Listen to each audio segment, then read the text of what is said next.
Welcome back to The Observable Unknown. Tonight we turn toward a phenomenon that has been misunderstood for nearly 2 centuries: hypnosis. In popular imagination, hypnosis is theatrical, a swinging watch, a commanding voice, someone surrendering their will to another person's suggestion. But in the laboratory, hypnosis looks very different. It is not domination, it is cooperation between expectation, attention, and imagination. What hypnosis reveals is something quietly radical. The self is more flexible than we tend to believe. Psychologists sometimes use the term suggestibility to describe how responsive a person is to hypnotic guidance. To many ears, suggestibility sounds like weakness, a lack of independence, a susceptibility to manipulation. Yet modern research suggests something quite different. Suggestibility may reflect cognitive flexibility. David Spiegel at Stanford University has studied hypnosis for decades, particularly in the treatment of pain, anxiety, and trauma. His work suggests that hypnotic responsivity involves the brain's capacity to narrow attention while amplifying internally generated imagery. In simpler language, the mind becomes capable of reorganizing perception when expectation shifts. Under hypnosis, the brain does not stop functioning, it begins to function differently.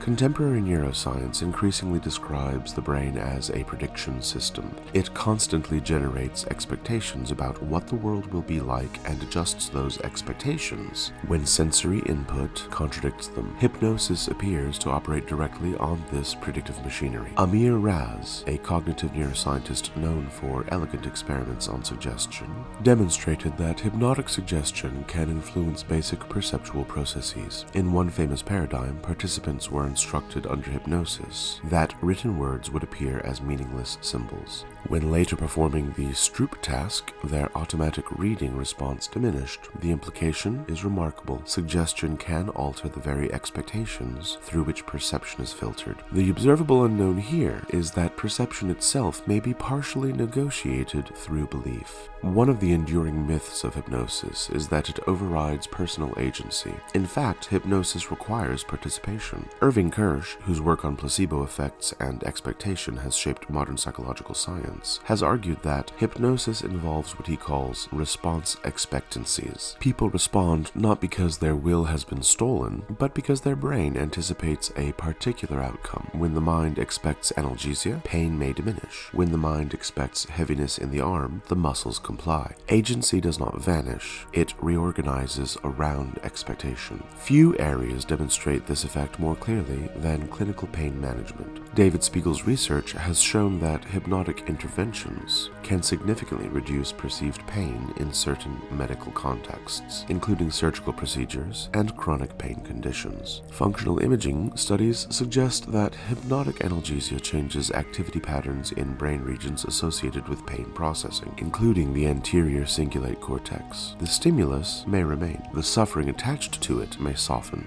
In this sense, hypnosis does not erase sensation, it changes the meaning the brain assigns to sensation. Identity often feels fixed. We say, "This is just who I am," but hypnosis suggests something subtler. The self is partly constructed through expectation loops, beliefs about what we can feel, what we can endure, and what we can change. When those expectations shift, the experience of self can shift with them, not entirely or permanently, but enough to reveal that identity is not a single stone. It is a negotiated process within the brain's predictive architecture. Hypnosis reminds us that the mind is not merely a passive recorder of reality. It is an interpreter. Expectation shapes perception. Imagination influences physiology. Life imitates art, and attention can reorganize the boundaries of experience. The observable unknown is not whether hypnosis works. It is how many other aspects of our identity may also be shaped by the quiet predictions we carry about ourselves.